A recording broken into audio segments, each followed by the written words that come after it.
আজকে আমরা চলে এসেছি লেক মলে। আর লেক মলে এসে আমরা এখন স্ক্যালেটারে করে ওপরে উঠে যাচ্ছি। আমার পেছনে আছে সঙ্গীতা, সঙ্গীতার পেছনে দিদি। এসেই আমরা স্মার্ট বাজারে ঢুকে পড়েছি। আর আজকে যেহেতু পূজা বিশেষ কারণবশত আসতে পারিনি, তাই পূজাকে আমরা আজকে বড্ড মিস করছি।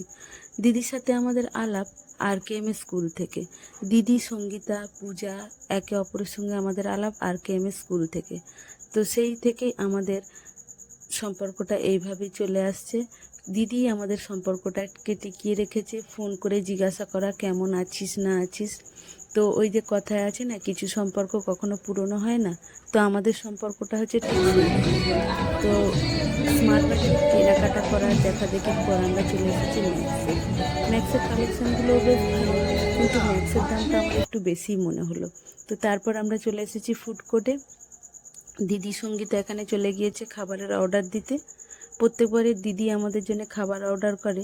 তো আজকে যেহেতু 8 তারিখ আর আমি আজকে ভিডিওটা পোস্ট করব, তো সবাইকে জানাই আন্তর্জাতিক নারী দিবসের শুভেচ্ছা। আমরা নারী, আমরা পারি। আর আমার বেগম রোকেয়ার সেই বিখ্যাত লাইনটি মনে পড়ে গেল, without the help of women a family can never stand. তো সবাই ভালো থাকো, সুস্থ থাকো, এই কামনা করি। তো দিদি আর সঙ্গীতা এই যে অর্ডার নিয়ে চলে এসেছে।